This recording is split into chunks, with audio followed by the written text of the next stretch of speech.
Welcome back to the first Takedown podcast. I'm Alex here alongside a Hunter Gamble, and today we are going to run through the World Team Trials, mainly hitting on Team USA. Hunter, how's it going, man? Not the trials, brother. It was the worlds. I mean, it was not the trials. No, I'm just kidding. We had the full thing. We had the worlds over in Zagreb. Man, quite a up and down week last week with some of the results that we'll get into. But, this was a completely new team to us with most of these guys. I think only one guy on this team had ever made an Olympic or world team, and that was Spencer. And so just a lot of new faces, a lot of younger guys. Man, I loved this team. I loved watching this team, and I know we'll get into it, and I'm sure you'll feel very, very similarly about that. But it was Spencer and, of course, Kyle Snyder. I almost left him off there as well. But, man, really, really cool watching some of those new guys wrestle.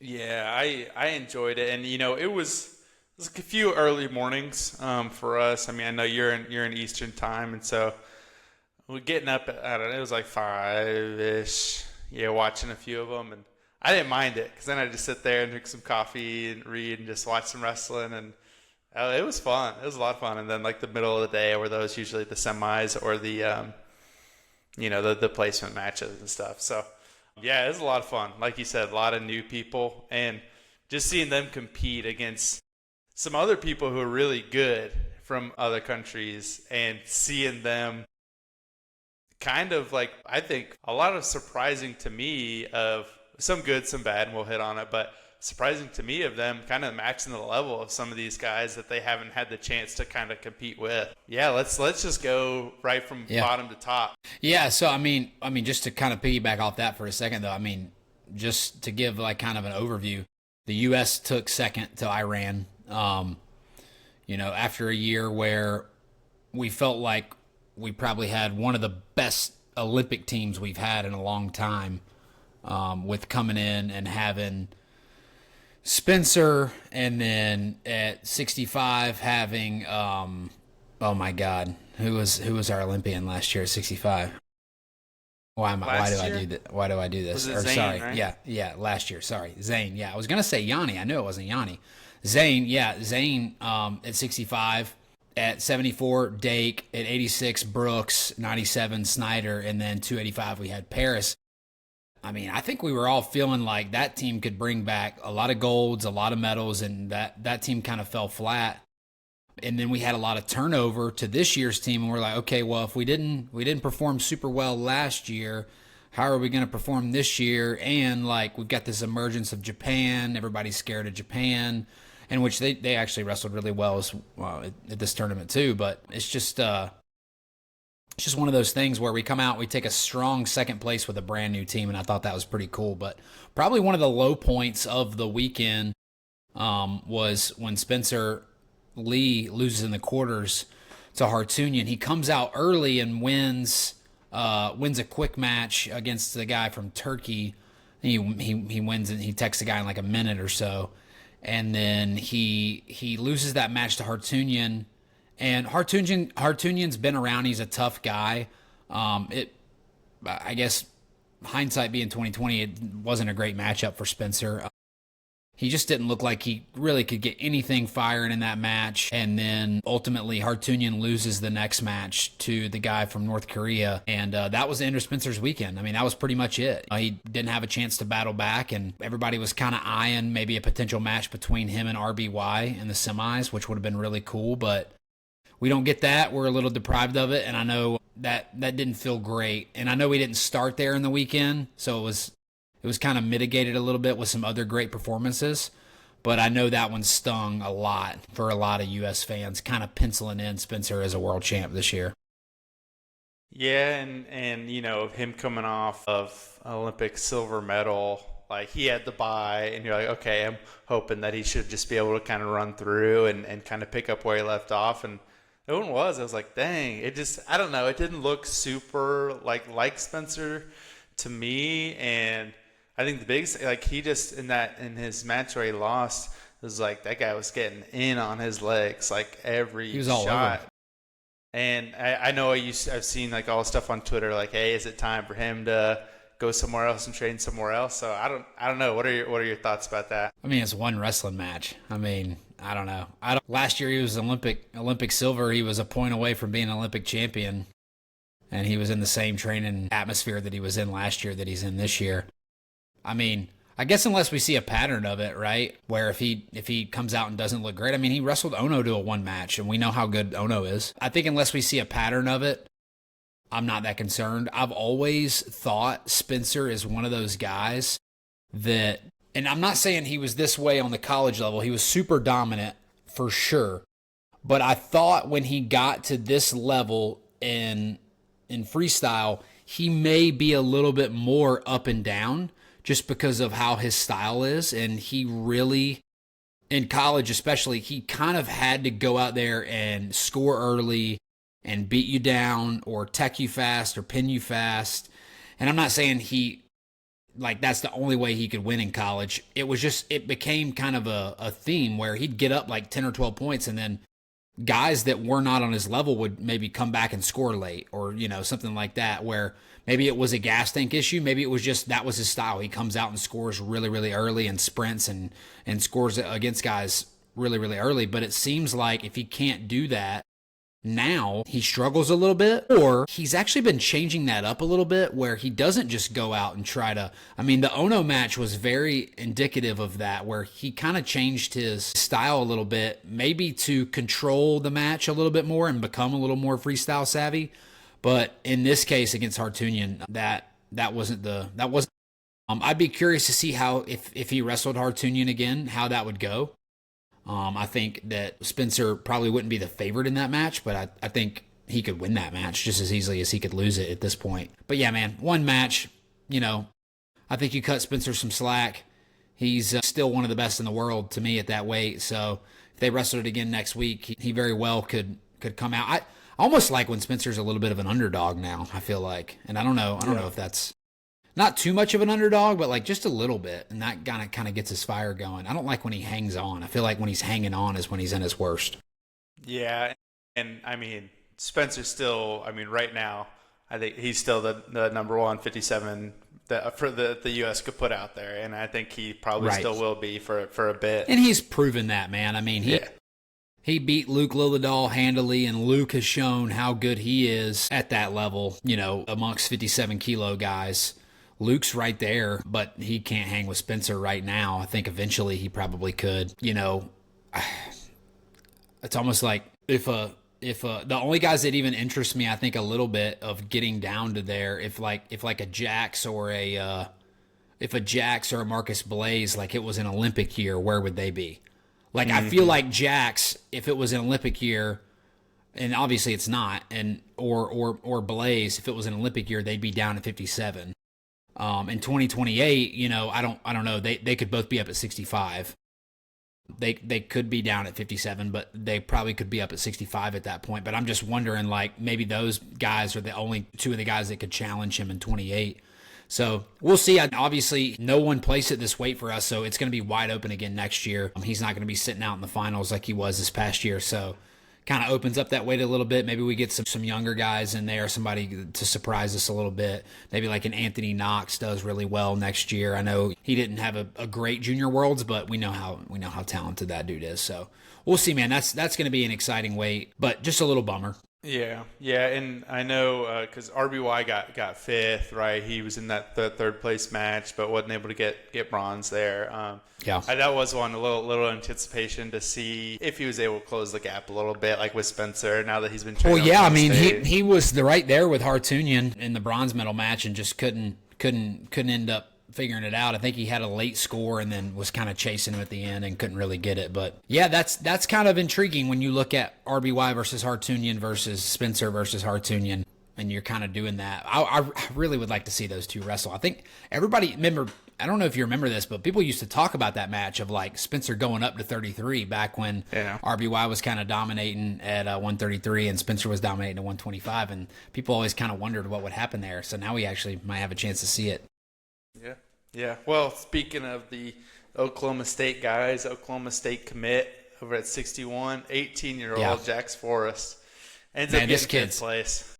he's incredible, dude. He really is. Even in a fifth place where he runs through Suda, the Japanese guy, in the round of 16, who was kind of the guy that everybody was thinking would win the tournament. And then, wins 3 tough matches, comes out, loses to Aguyev, maybe a guy that maybe just has a little bit more savviness than Jax at this point, maybe knows a little bit more freestyle. Not that Jax doesn't, I don't want to say doesn't know freestyle, just a little more freestyle savvy. Ends up kind of beating Jax. And I mean, Aguyev was an Olympic champ, man. We know how good that guy is. Even up at 61 kilos, like, he can wrestle with all those guys.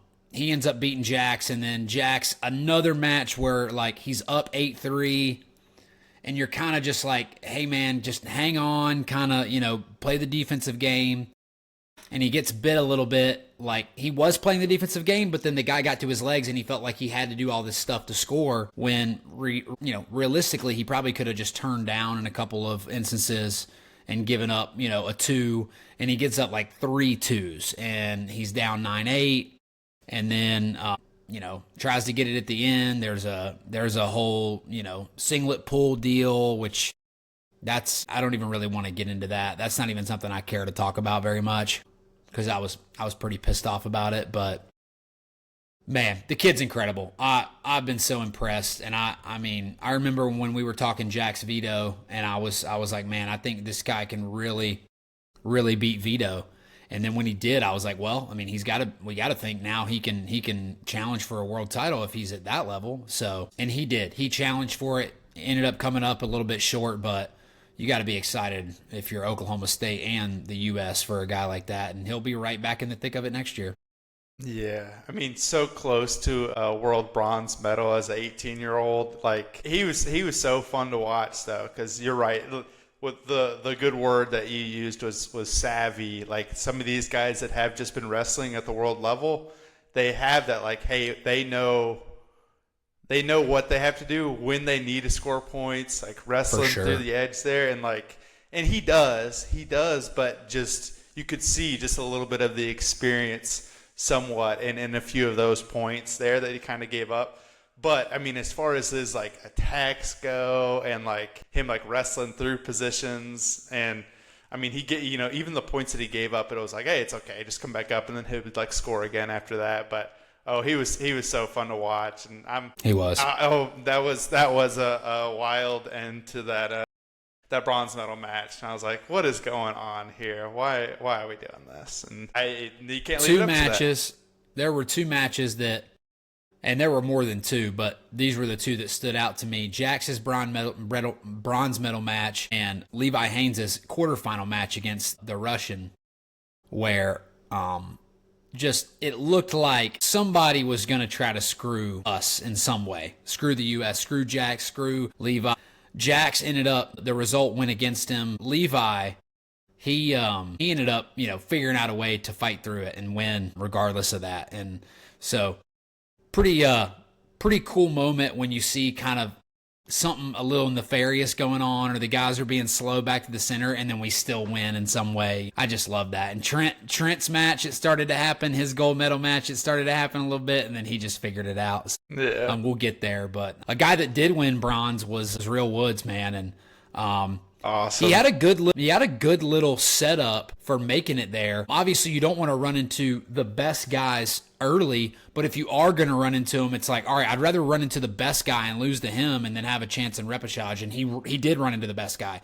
He lost to Amuzad, and Amuzad was the front runner last year to win the Olympics and ended up losing to Kyuka in the finals, and then comes back and flips that result in the finals, beats Kyuka in the finals pretty bad. And that sends Real down to repechage, and then he rattles off a couple wins and then beats a guy from Canada. And the bronze medal match was kind of a perfect setup for us in the sense of that guy had taken some losses to some Americans in the past. We kind of knew a little bit about him, obviously being from Canada. You may see that guy at Pan Am's and things like that, but he he was, I watched one of his matches, and he's a really good hand fighter, stays in really good position, and I'm just like, this is a perfect guy for Americans to wrestle. Like, it's like, just, this is like, this guy wrestles almost in American style, and we're probably, our guy's probably just a little bit better. So, and he ends up winning 3-1 and takes a bronze medal, and that's pretty freaking cool. He's gonna get a bye to the finals, a guy that basically was like 5 seconds away from not even being close to this team. Aiden Valencia beating him like 2 or 3 times, and then he, dives into a double leg, finishes, and makes a world team. Now he's a bronze medalist. Now he's got a bye to the world team trials finals next year. Crazy. Yeah, that was sweet. That was one, that, I don't know. I mean, you probably felt the same way. It's like, yeah, I hope he has a good tournament, kind of see how it goes. And had a good spot. I was able to come back and capitalize on that and pull out a bronze. And well, I mean, he's one of the only guys at 65 kilos to medal in the last few cycles. I mean, we just don't medal at that weight. It's always been such a tough weight. We don't medal at that weight. Metcalf struggled to do it, and then we finally had, I think, did Yanni finally break through and get a medal recently in the last few years? I think he did. Thanks. Something like that. And then, so I think Yanni took a silver one year, but that's been basically it. Like, we just don't medal at 65 kilos. And of all people, Real Woods, no hate against Real Woods. It's just, that was not the guy people were thinking. They're thinking, oh, we got to get a Jesse Mendez in here. We got to have a Nick Lee in here. So, yeah, Real Woods. Yeah, awesome. Good for him. Way to go. Good for Team USA. Yeah. I mean, going from there, I mean, it was a quick one. He was early on, but PJ Duke, another young one up at 70 kilos. And I mean, got his first win, which is a tech, which was good, but kind of showed a little bit of the experience there, and I think he's still so good, but just kind of fell in that match and didn't get pulled back in. Yeah, and he'll absolutely be back in the thick of things for 70 kilos next year. Curious to see what he does for college, whether he wrestles this year or not. I think that's kind of the questions with a guy like PJ Duke. And he won Junior Worlds, so it's not like we know the level the guy's at. He's really good. No worries with a guy like him. I think he's going to wrestle in U23s, which would be another cool opportunity for him to maybe go win a world medal. But yeah, that's how it goes sometimes with these tournaments, and for all the Real Woodses, you have the PJ Dukes. I mean, it just is what it is. So, he'll be back. That guy's going to be, I think, probably challenging for the 74 kg spot in the Olympics in 2028. But he's going to have to fight through David Carr, who looked incredible, honestly. In a fifth place bid for David Carr, and your only losses are a 7-5 loss to Cherman Valiev, who's basically shown that he's the best guy in the world right now at 74 kilos. And then, even though he lost in the finals, Valiev did, which that's a whole nother, he lost to Takahashi, the Japanese guy. Kind of crazy. Nobody really expected that, I don't think. Mm-hmm. Well, what they probably expected was Sidikov to be in the finals.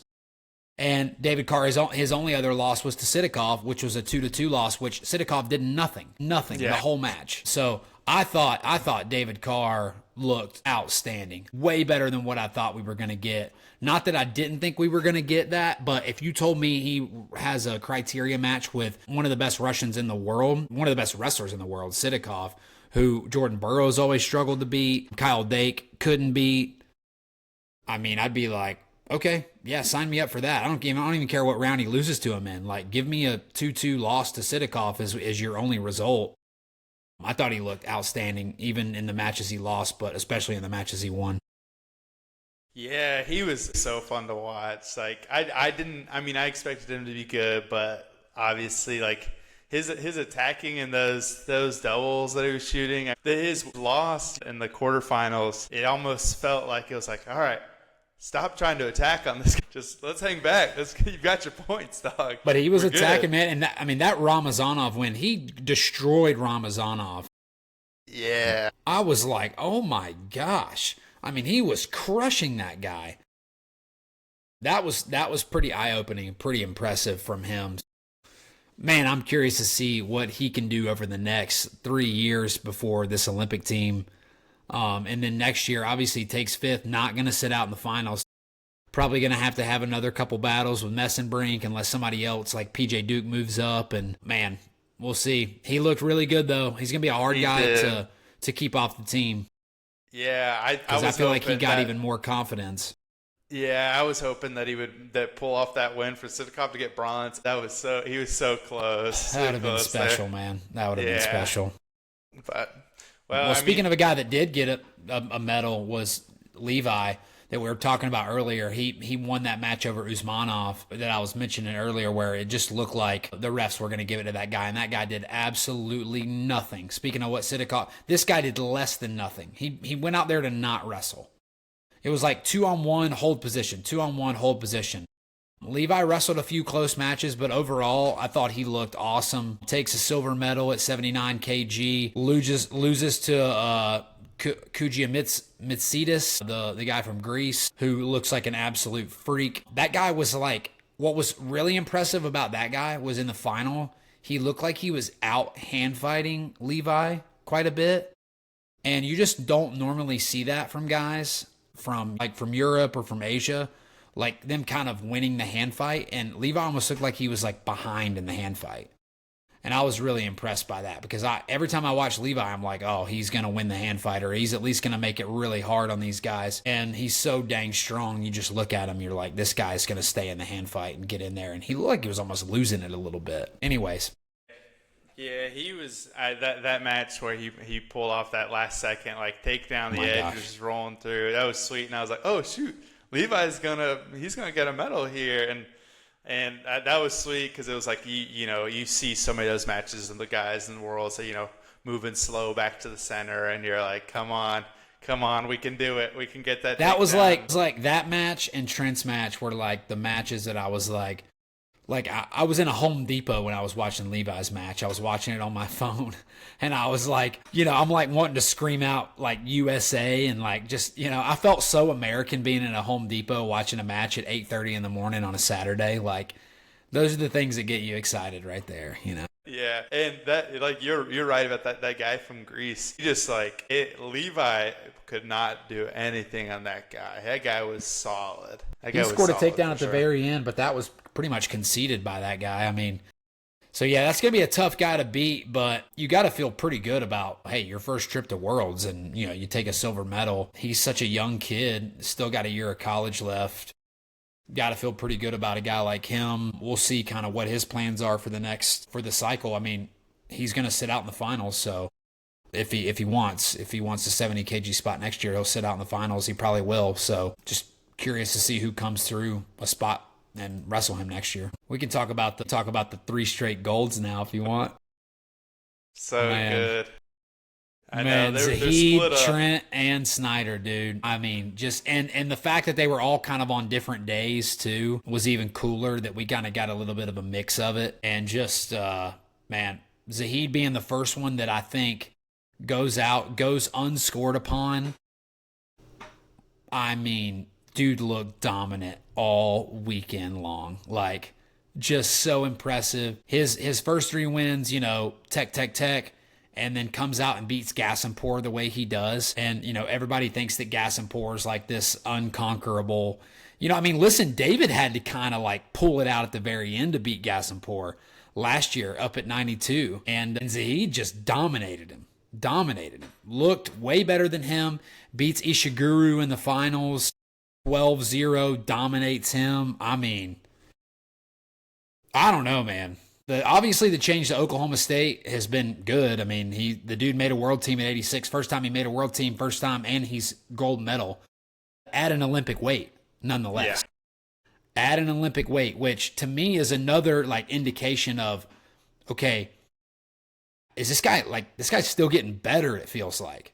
It feels like he's getting his life and everything kind of into form, and he's still getting better. And I'm curious to see what he looks like in 2028 if he can keep this world team all the way through 28, and then who's sitting there at 86 and 28. It doesn't feel like Dake may be there, but it doesn't feel like feels like that guy's going to get a little bit older, and Zahid's kind of still on that upward trajectory. Maybe a guy like Carter Starachi comes back into the fold a little bit. But as far as the U.S. team, I don't know, man. I mean, I don't see many guys challenging him for that team, and you got to like the outlook of what Zahid puts forward for Team USA over the next 3 years.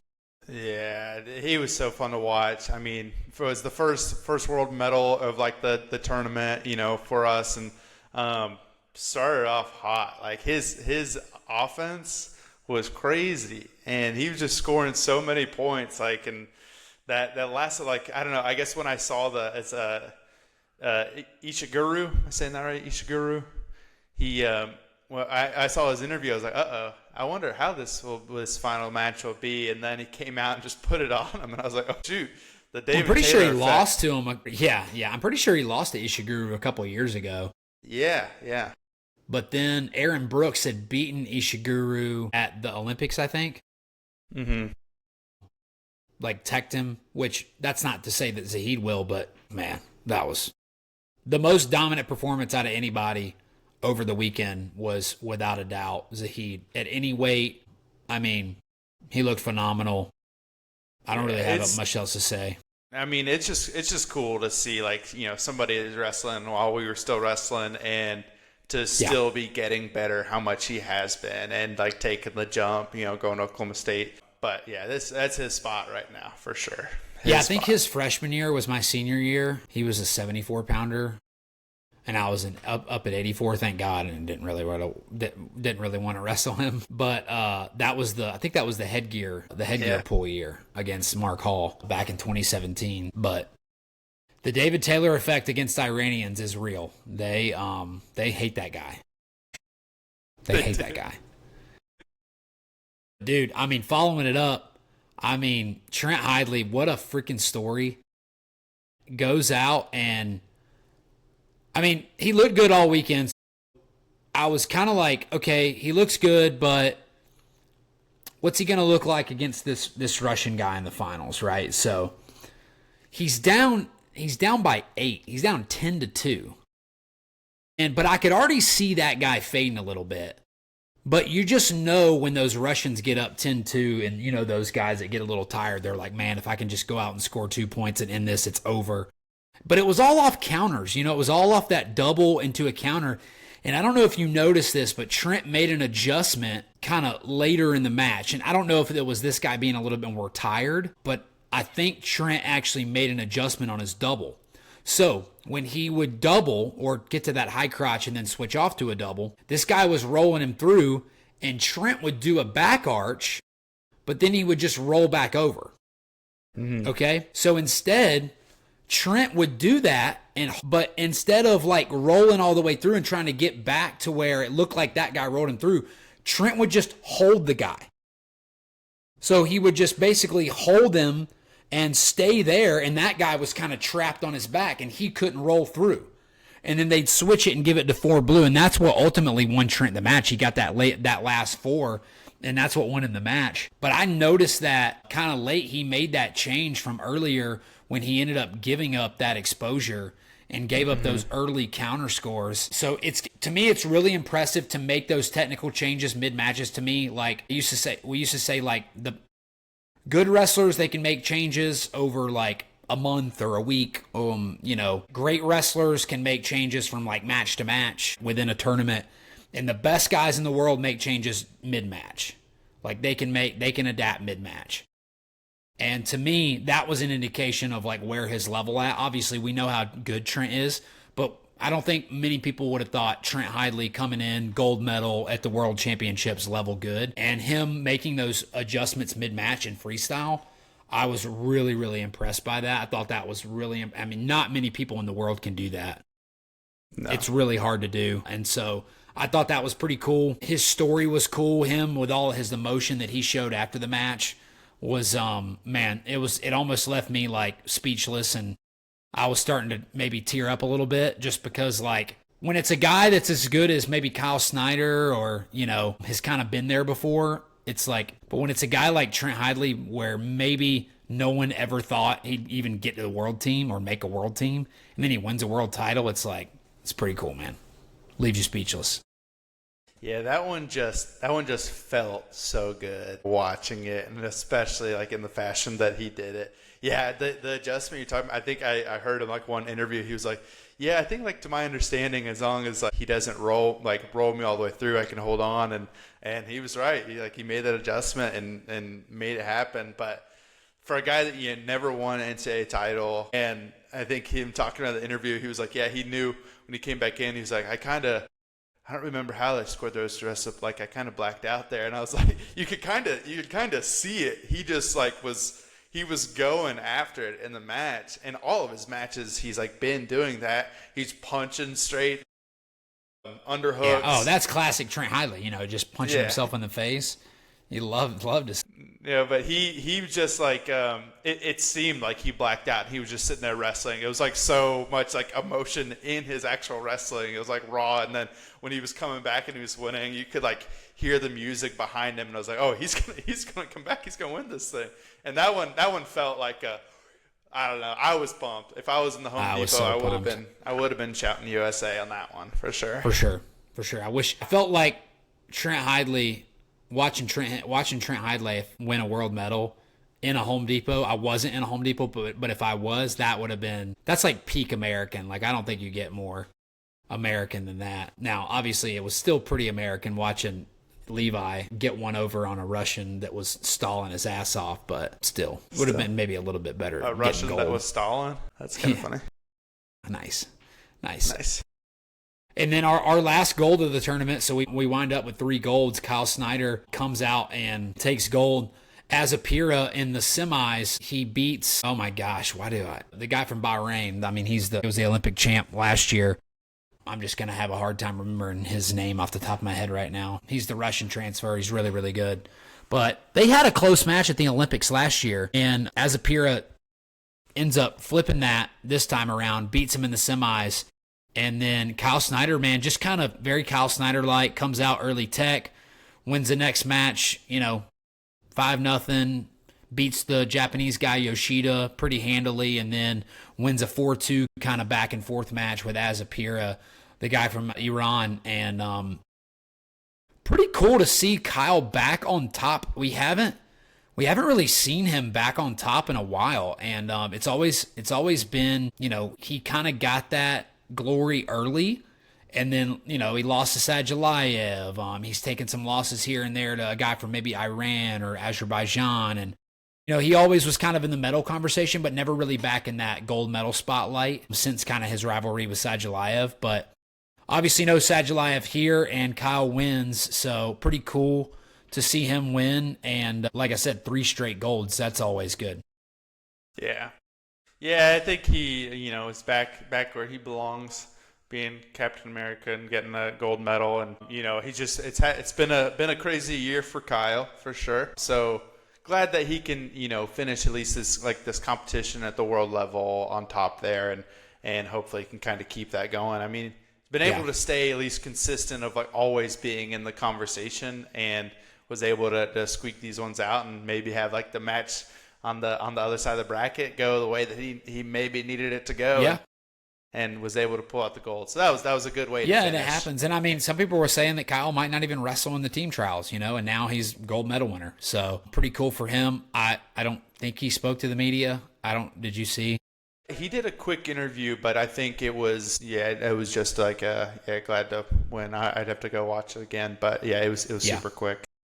Yeah, I mean, it's probably a little bit easier to speak to media after you win a gold medal. So, just kind of natural to maybe just pop in for a quick interview. But just, it's another thing. I mean, I don't like, this isn't the time and the place to harp on everything in Kyle's past, but still haven't really gotten any sort of interview or anything from Kyle since he was arrested. So, and it probably may just be one of those things that gets swept under a little bit, as far as he's just going to handle it behind closed doors and kind of move on from it. So, but anyways, as far as the wrestling goes, Captain America's back, world champ, pretty freaking cool. The other Captain America, Wyatt Hendrickson, unfortunately loses in the first round, doesn't get pulled back into repechage, and kind of sucks. I think we kind of knew that Hendrickson would have a style to where he can give up points, man. The guy wrestles hard. He's gonna kind of throw caution to the wind. He can give up points, but we just know the level he has. Because I mean, if you can wrestle with Gable Steveson, you can wrestle with anybody in the world. But being Gable Steveson versus wrestling with Gable Steveson or beating Gable Steveson in a folk style match is a little bit different of a thing. And so I wish we would have gotten to see a couple more results from Wyatt at this level, maybe just a little bit more experience for him. Obviously, I still think he's the cream of the crop. Him and maybe like Mason Paris. We may get to see that in RAF, which would be cool. But I think Mason's actually wrestling at RAF too, but he's wrestling somebody else. Yeah. I saw it. Which is weird to me because they squared off in RAF 1, but then they're going to pair Mason up with somebody else. That seems a little strange to me. Anyways, yeah, a little disappointed in Wyatt. I mean, I just mainly disappointed because I just wanted to see him wrestle a little bit more. Yeah. Oh, he's wrestling Kyle Snyder. Kyle Snyder is wrestling Mason Paris. Mason Paris is? Or Hendrickson is? Paris. Oh, Paris wow. is. Okay, well, that actually is intriguing. I wonder if Kyle's like, I wonder if they're like, hey, we were going to have Mason wrestle Wyatt, but Kyle wants to put his name in the hat. Like, obviously, we got to get Kyle Snyder in here. And so maybe the winner of that would then face Wyatt or something like that. Yeah, that'd be cool. We'll see. Cool to see. Yeah, sad way for, Wyatt's world championship first time there to go. But, I mean, as you said, I think his probably needed the biggest style adjustment. Yeah. Wrestling at the world level, and you could kind of see that. I think he needs some more matches against foreigners, Yeah.